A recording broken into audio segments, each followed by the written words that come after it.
our beloved Boss Mike Cervera.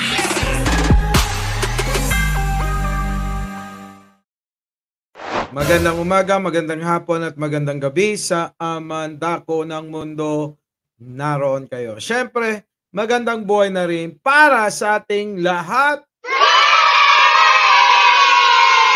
Hindi nyo ba napapansin itong mga Duterte groups tahimik? Oo, tahimik sa nangyaring diyan sa ISS na tinatawag IISS diyan sa Singapore. Na ginanap kahapon ba nung isang araw, tahimik silang lahat.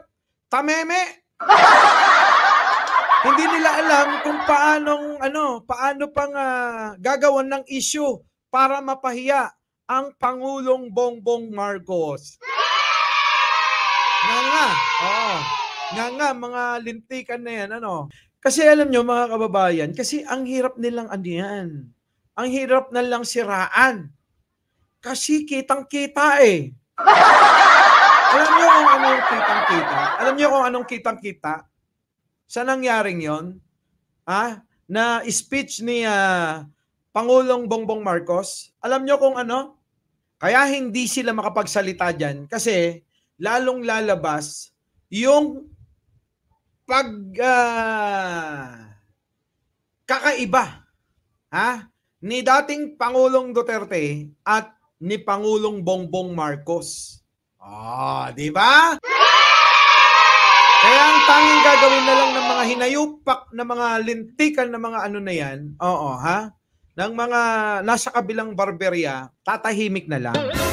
Tatahimik na lang yan. Kasi lalo lang mapapansin ang pagkakaiba ng pinagtatanggol nila at pinoprotektahan nating gobyerno ngayon.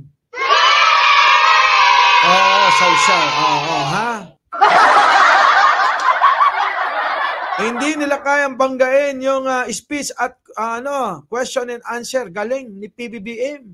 Di ba? Galing talaga eh.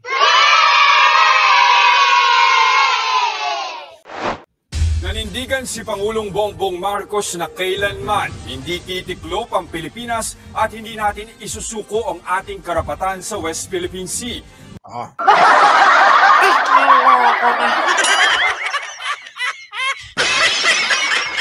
Hindi susuko. Hindi.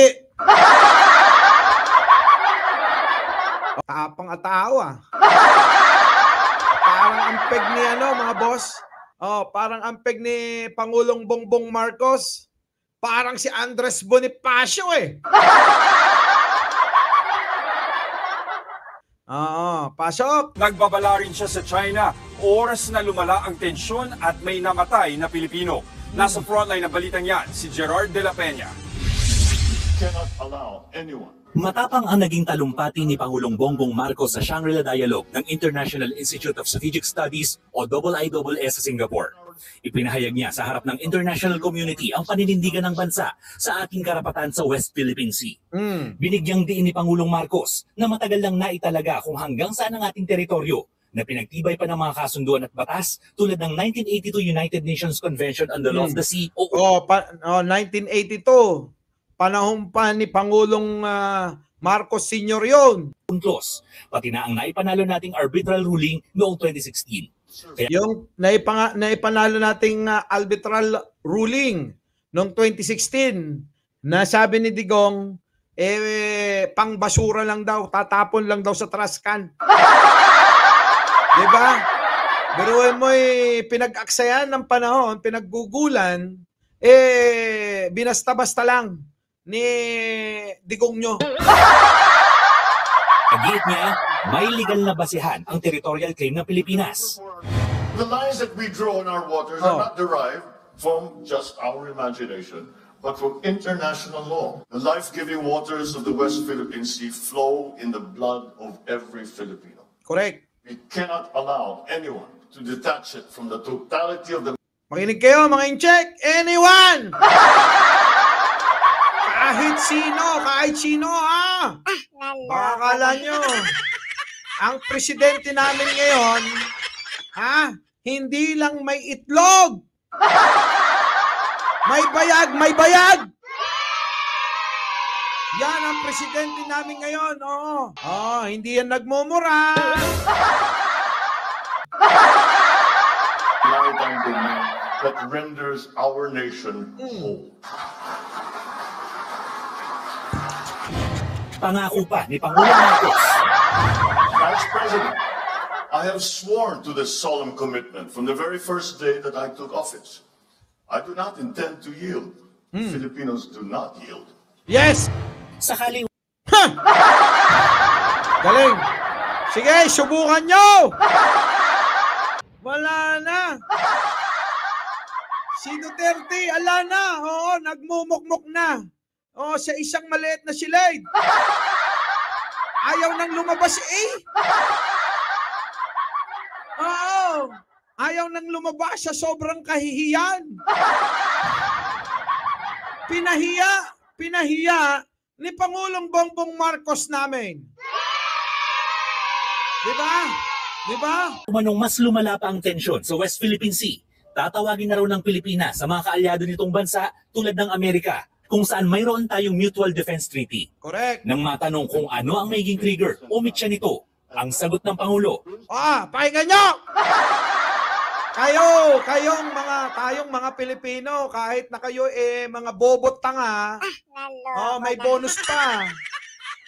Nuknukan ng kamangmangan, abay, talagang pinagtatanggol pa rin kayo ng Pangulo. Kabait, ano? Kabait? Anong sagot? Para sa inyo to, Pagtanggol ang katotohanan. Huwag matakot, dapat lumalaban pag nasa katwiran. Dito sa mundo mga wala kayong puwang, ginugulangan nyo ang mga walang muwang. Dapat maturuan ng leksyon at kayo yon, mga DD-shape! na kunwari ay huwaran, pero ang totoo ay huwad ang katauhan. Lalabas din ng tunay na kulay mong tinago, peke ang imahe na parang gawa sa rekto. Kaya heto Ayan na! Lumabas na totoo! Pasok! War, and therefore we will respond accordingly. nagkaroon din ng bilateral meeting si Pangulong Marcos sa Prime Minister ng Lithuania. Dito niya naman sinabing hindi siya nagtatrabaho para sa anumang makapangyarihang bansa gaya ng China, Amerika o Russia. Kundi para Narinig niyo yan?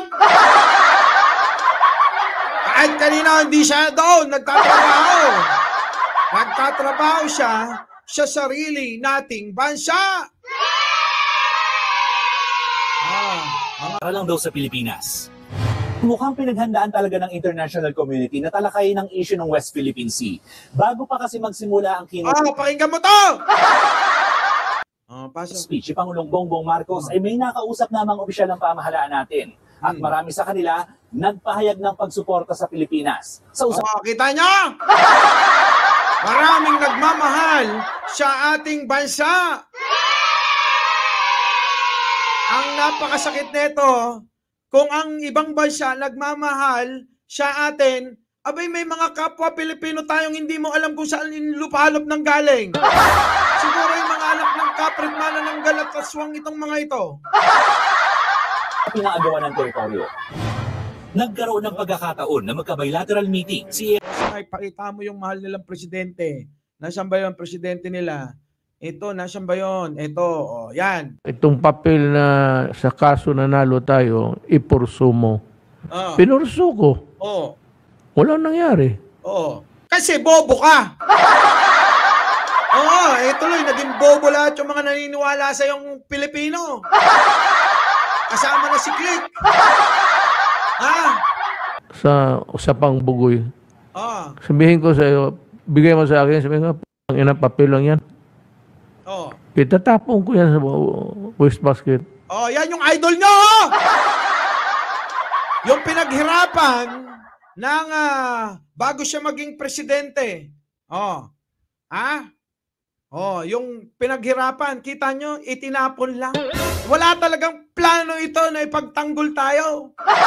Ang kaya nga lang daw netong gawin, patayin. Patayin yung mga kapwa niya, Pilipino. Doon lang siya matapang sa kapwa Pilipino. Pero pagdating na sa ibang bansa, pagdating sa ibang lahi, abay binaybi. Kita nyo, puro in-check yung mga nandito sa Pilipinas nung siya'y umupong presidente. Politik na yun. O, balik na tayo dito. Boss Mike. That a lot of countries are interested in helping us. Kita nyo sila, masaya sila, We are happy about that because it only means to say that a lot of countries interested in helping us with the situation. Kita nyo? Masaya. Masaya.